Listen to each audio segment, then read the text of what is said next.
నమస్తే, welcome to ఆకాశం news.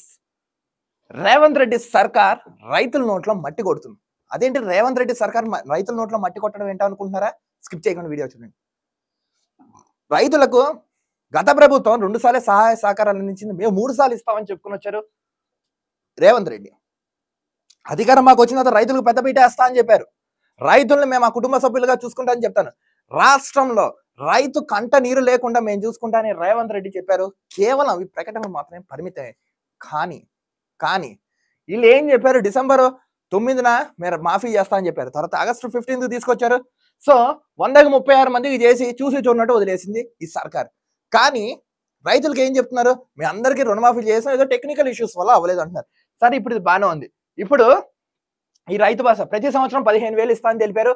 12,000 కూలీలకు ఇస్తున్నారు. వరి పంటకు అదనంగా 500 బోనస్ ఇస్తా అని చెప్పారు. ఏమైపోయి రైతు భరోసాకి రైతుకు ఎందుకు సహాయ సహకారాలు అందట్లేదు? రైతు ఏం తప్పు చేశారు? రైతు కంట నీరు కన్నా రాష్ట్రం కానీ దేశం కానీ బాగుపడదు అని అందరికి తెలుసు. రైతుల్ని ఎందుకు చిన్న చూపు చూస్తున్నారు రేవంత్ రెడ్డి సర్కార్? దీనికి సమాధానం చెప్పండి. ఇప్పుడు రైతుల ఇష్యూని డైవర్ట్ చేయడానికి హైడ్రాని తీసుకొచ్చారని ప్రతిపక్షాలు, వామపక్షాలు, అందరూ ప్రజలు సైతం తెలుపుతున్నారు. ఎందుకు నిర్లక్ష్యం చేస్తున్నారు? దీనికి సమాధానం చెప్పాలి. రైతుకి పెద్దపీట వేస్తానని తెలిపిన మీరు రైతుల పట్ల ఎందుకు నిర్లక్ష్యం వహిస్తున్నారు? మాకు సమాధానం కావాలి. రైతులు ఇంకో విషయం కూడా చెప్పారు.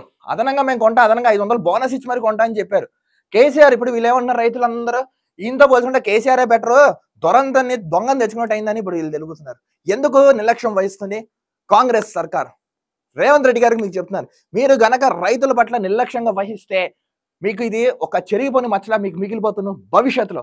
ఇది దృష్టిలో పెట్టుకుని రైతుల మీద కూడా ఫోకస్ పెట్టండి.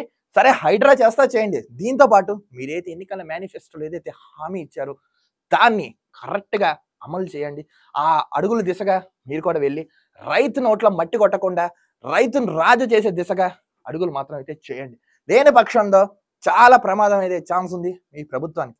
దీని మీద మరో పునఃపరిశీలించండి. వ్యవసాయ శాఖ మంత్రి గారు దీని మీద రివ్యూ మీటింగ్స్ పెట్టండి. మొత్తం రైతుల కళలో ఆనందం వచ్చేలాగా అడుగులు వేయవలసిందిగా ఈ ప్రభుత్వాన్ని మేము కూడా డిమాండ్ చేస్తున్నాం. చూస్తున్నానండి ఆకాశం news. This is Dilip signing off.